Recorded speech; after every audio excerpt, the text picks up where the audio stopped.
हरामखोर कमीना मेरे इज्जत के साथ खिलवाड़ किया और मेरे ही आंखों के सामने मेरे बेटे जैसे मेरे देवर को जान से मार दिया।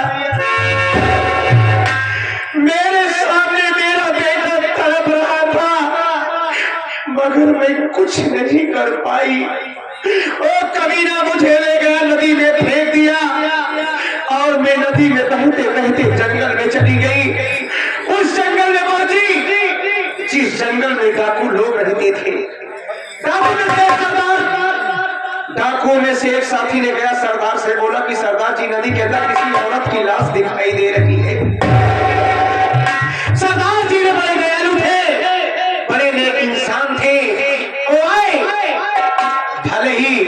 भले बुजुर्ग थे लेकिन उनकी हिम्मत नदी में हिले और मुझे अपनी कंधों पे ला करके नदी से बाहर लेकर आए। मैं बेहोश थी, मुझे ले गए अपनी गुफा में। जब मुझे होश आया मैं तो देखते ही डर गई।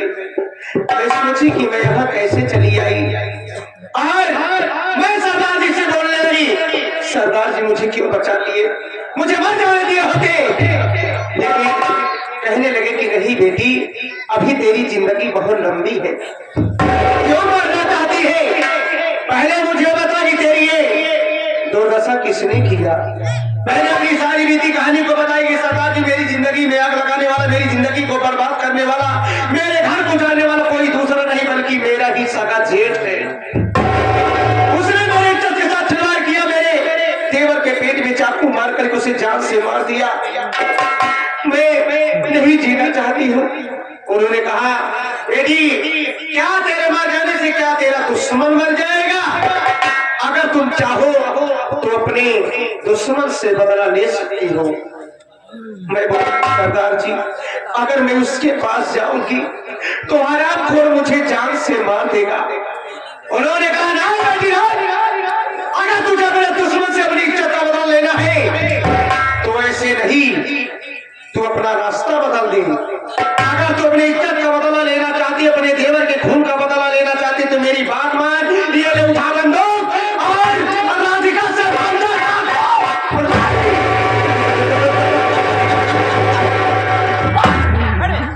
आज उन्हीं सरदार जी की देन है कि मैं अपने हाथ में बंदूक कमाने उठाई। बंदूक कमाने उठाने के बाद मां भवानी की कसम खाई कि गजराज का जिस दिन सुन मेरे आंखों के सामने आ गया, मां भवानी कसम लगाऊंगी डाल लीजिए अखोरी आसमान में जिसको भावना डांस करते नजर आएगी। लेकिन मेरे सरदार जी का कहना है कि हमारे गिरोह में जो भी आता है उन्हें सबसे पहली शिक्षा दिया जाता है कि कोई भी गुफा से निकले सबसे पहले ऊंची पहाड़ी पर मंदिर है, उसी मंदिर में मां शेरा वाली की मूर्ति है। हम सभी लोग जाते अपना माथा टेकते हैं, मां शेरा वाली से दर्शन प्राप्त करते हैं। उसके बाद जहां जाने का जी करता है हम लोग जाते हैं। इस समय उस मंदिर तक जाने का समय हो गया है। मेरे सरदार जी आ जाए, मैं उसे इजाजत लेकर के उस मंदिर तक जाऊंगी। उसके बाद निकलूंगी गजराज कंस की खोज में। आइए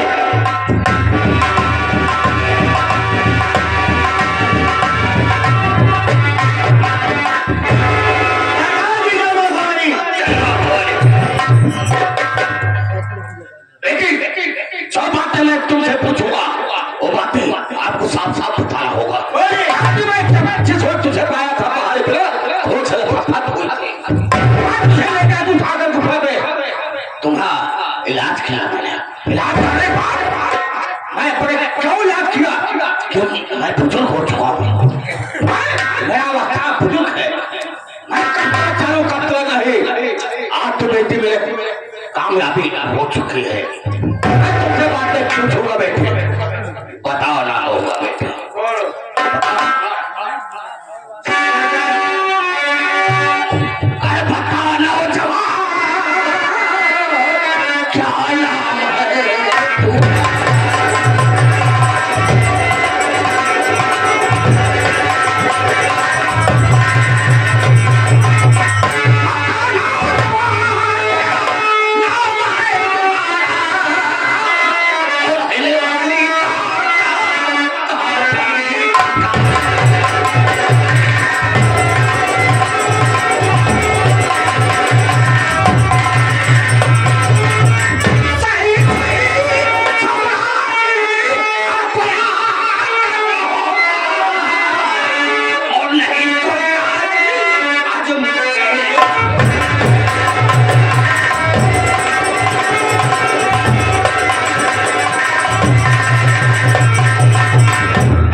बात नहीं छुपा रहा।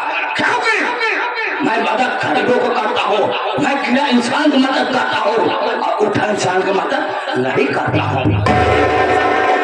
सरदार जी, आप सही बात पूछे हैं कि मैं आपसे अपना नाम नहीं बताए, लेकिन उस दिन याद करिए कि जब गुफा में हम और सभी साथी लोग बैठे थे, मैंने अपनी सारी बीती कहानी को बताई, लेकिन आपको कहीं जाना था, आप मेरी बात को पूरा नहीं सुने। मेरा नाम राधिका है, मैं रामपुर गांव की रहने वाली हूँ और मैं बताई थी कि मैं गजराज कस को जब तक इस दुनिया से नहीं मिटा दूंगी तब तक अपने हाथ से बंदूक का बाना नहीं रखूंगी। सदाजी देखिए, मंदिर जाने का समय हो गया है, अब आप गुफा में रहिए, मैं जानी दर्शन करूंगी, दर्शन करने के बाद बहुत जल्दी लौटकर वापस होंगी। ठीक है, मैं गुफा में चलिए लगे हैं।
मेरे भैया किसी न किसी तरह डॉक्टर साहब को पैसा देते रहे। डॉक्टर साहब ने कहा अब तुम घर जा सकते हो। मैं चलता हूँ भैया के पास, लेकिन उससे पहले सोच रहा हूँ माँ के मंदिर में जाऊं, माँ का दर्शन करूं, उसके बाद भैया के पास जाऊंगा। चलता हूँ माँ के मंदिर।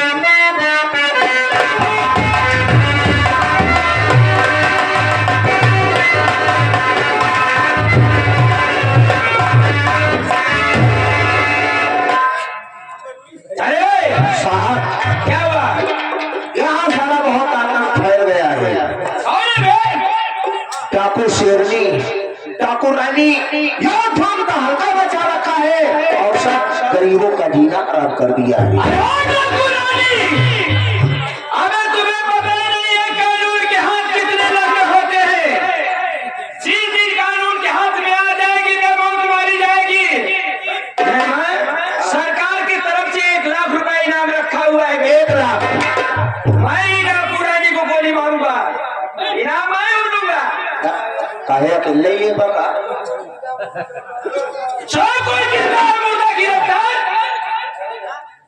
करेगा उसी ही इनाम पाएगा, तो मैं ही इनाम 1 लाख रुपए ले लूं।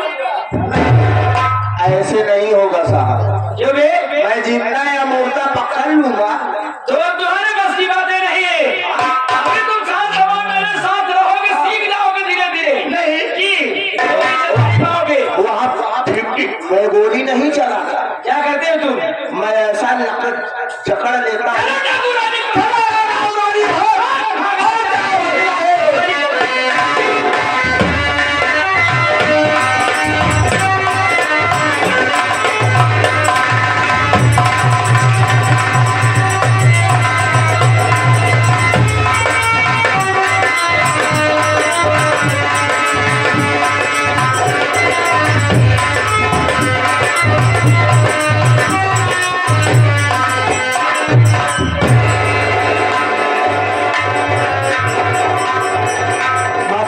आ गया हूँ, पहले दर्शन कर लूं, उसके बाद प्रसाद खाऊंगा।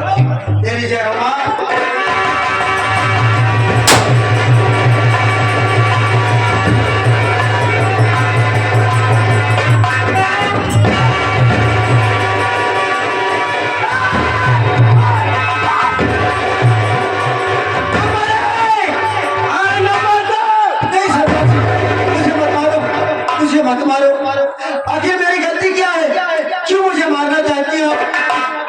क्यों मुझे मारना चाहती है आप? क्यों मैं तुझे मारना चाहती हूँ? पहले मुझे बता, इस ऊंची पहाड़ी पर भीड़भाड़ जंगल में ये जो मंदिर है, यहाँ का रास्ता मेरे अलावा, मेरे सरदार मेरे साथियों के अलावा कोई नहीं जानता। तू पहला शख्स है जो यहाँ का रास्ता पा गया और इस मंदिर तक आ गया। पहले मुझे बता कि तू आप बात समझ में आई। कहने का मतलब इस डाकू रानी के पीछे पुलिस प्रशासन काफी दिन से पीछे पड़ी है, लेकिन आज तक मुझे कोई नहीं पकड़ पाया। जब पुलिस प्रशासन के सभी सिपाही नाकाम रहे तो मुखबिर भेजना चालू कर दिए हैं कि जाओ मुखबिरी करो, भेष बदल करके पता लगाओ कि डाकू रानी कहाँ रहती है और कितने बजे कहाँ तक जाती है। कहने का मतलब तो पुलिस का मुखबिर बनकर के आया है, साफ साफ पता। अगर साफ साफ नहीं बताया कौन है, तेरा नाम क्या है और इस पहाड़ी पे आने का तेरा मकसद क्या है, अगर नहीं बताया तो माँ भवानी की कसम खा के अगर बंदूक की जितनी भी गोली है सारी गोली में तेरे खोपड़ी के अंदर। मुझे मत मारो, मैं कोई पुलिस का मुखबिर नहीं हूँ, मेरी बातों पे यकीन करो। अरे मैं तो माँ का दर्शन करने आया था, प्रसाद करने आया था।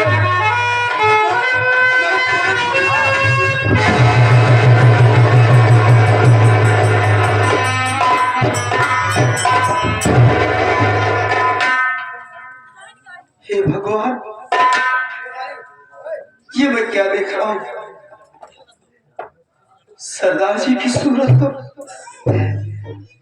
बिल्कुल मेरी भाभी माँ की सूरत से मिल रही है। कहीं कहीं ये मेरी भाभी माँ तो नहीं? मेरी भाभी माँ को तो मेरी नजरों के सामने मार दिया गया था, माँ नहीं होता। लेकिन क्या करूं, मेरा दिल नहीं मान रहा है। मैं इनसे जरूर पूछूंगा कि है कौन। सरदार जी, सरदार जी, अगर आप मेरी बातों का बुरा ना माने तो मैं आपसे कुछ कहना चाहता हूँ। अच्छा, तो तुम मुझसे कुछ कहना चाहते हो?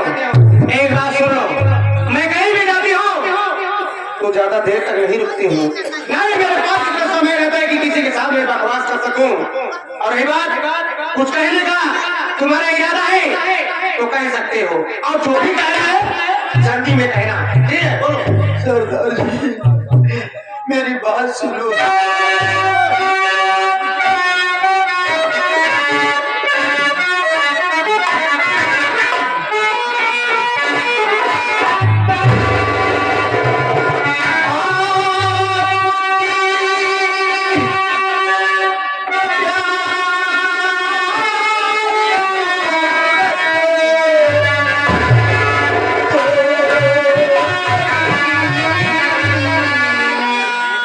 बाप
मुझे मेरी भाभी माँ की याद आ गई,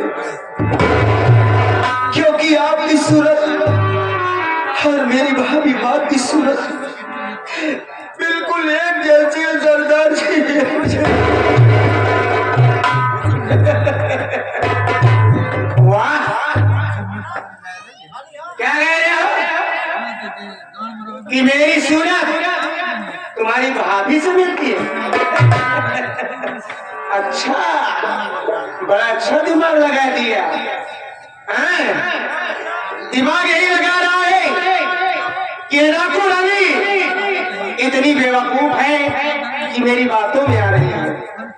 मैं तुम्हारी बातों को ध्यान दूं, तुम्हारी बातों में फंसी रहूं और तब तक चारों तरफ से पुलिस वाले मुझे घेर ले। नहीं, क्या कह रहे हो कि मेरी सूरत तेरी भाभी से मिलती है?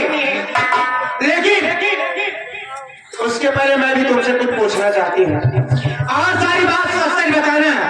कोई भी बात छुपाने की कोशिश अगर किया ना तो यहाँ तो जिंदा चले, लेकिन यहाँ से जिंदा वापस। क्या पूछना चाहती हैं आप? साफ साफ बताओ, मेरी बात सुनो।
से नहीं मारूंगी और मेरी बात को इतना ध्यान देगा।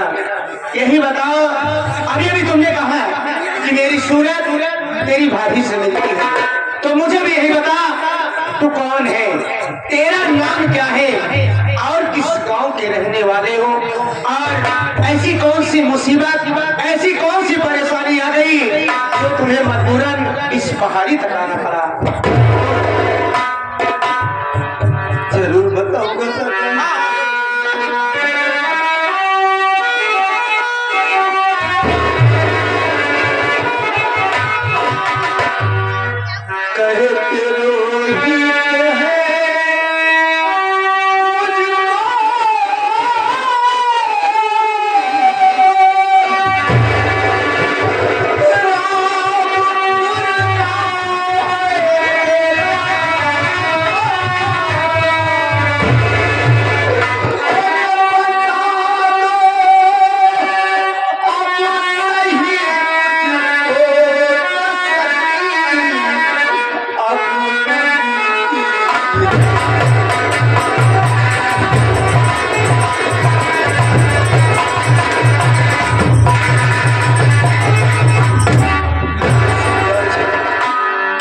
मेरा नाम रोहित कुमार है और मैं गांव रामपुर का रहने वाला हूं।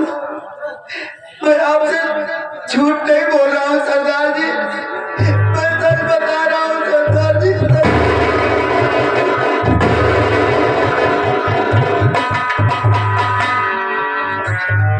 सरदार जी, ये मेरा नाम पता सुन करके आपकी आंखों में आंसू, आपकी बात क्या है? आप क्यों रो रहे हैं सरदार जी? ये मेरा नाम सुनकर के आपकी आंखों में आंसू क्यों आ गया सरदार जी? आप कौन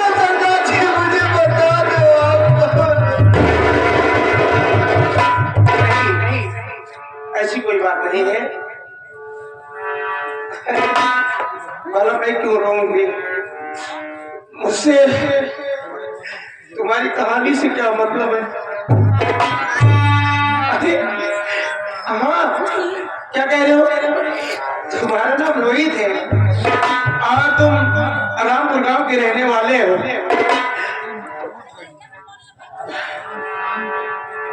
भगवान, मैं कोई सपना तो नहीं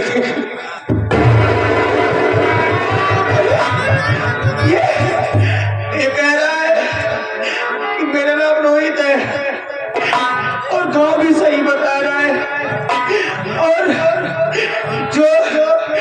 जो साथ में रहा हूं वही मुझे पहचान सकता है और कोई नहीं पहचान लगा सकता। लेकिन एक बात को मुझे,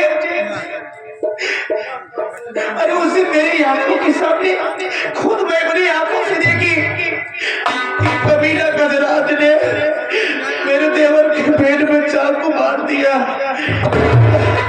मेरा देवर जब तड़प तड़प के मर गया होगा और जब मेरा देवर रोहित मर गया, ये कौन रोहित है? और इसका भी चेहरा मेरे रोहित से मिलता है।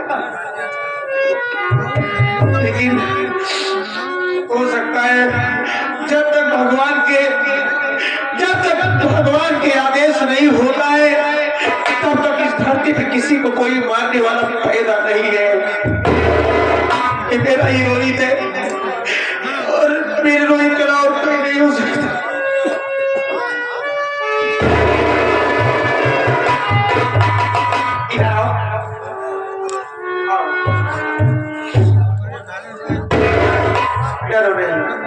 तुम्हारा नाम,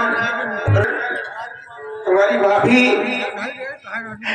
तुम्हारे सामने आज है तो पहचान लोगे। क्यों नहीं सरदार जी? अरे मैं तो अपनी भाभी माँ के लिए तड़प रहा हूँ। कहाँ मेरी भाभी माँ मुझे मिल जाए, मैं अपनी भाभी माँ के गले से लग जाऊं। मेरी बात सुनो,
तेरी आंखों के सामने।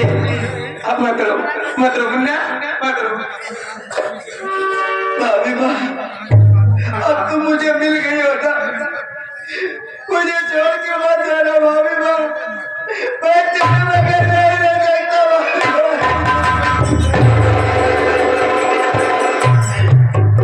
हाँ मुन्ना, मुझे पता है, मैं भी चाहती हूँ कि तुम लोग के साथ में रहो, लेकिन शायद मेरी किस्मत बेकार है।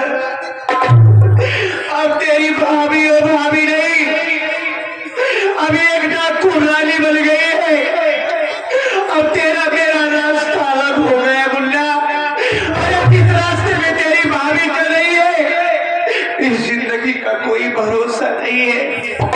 पुलिस प्रशासन वालों का आदेश है कि काफी दिन से डाकू रानी हाथ नहीं लग रही है। सभी सिपाहियों को आदेश दिया जाता है कि डाकू रानी जहां भी मिले उसे तत्कालीन काउंटर कर दिया जाए। भैया मैं तुझे देख ली, बस यही इतना बहुत है।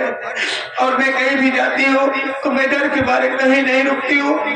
अगर मैं कहीं पुलिस वालों के हाथ लग गई तो मैं जिस मकसद के लिए डाकू बनी, मेरा मकसद अधूरा रह जाएगा। अब मैं जा रही हूँ, तेरे पास बहुत देर तक रुक गई, तू अपना ख्याल रखना, मैं जा रही हूँ।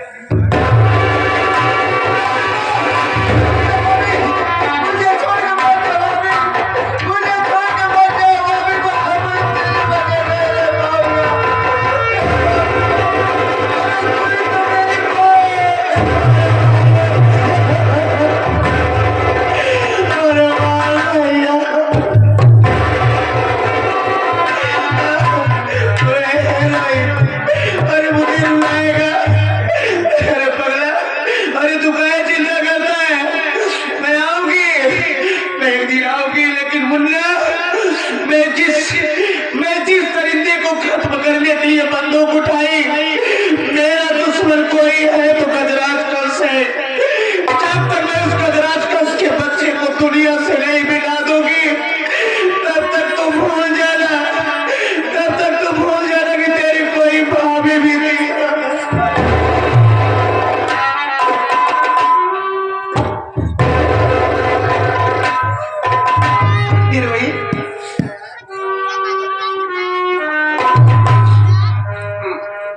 एक बात तू मुझे नहीं बताया और नहीं मैं तुझसे पूछी,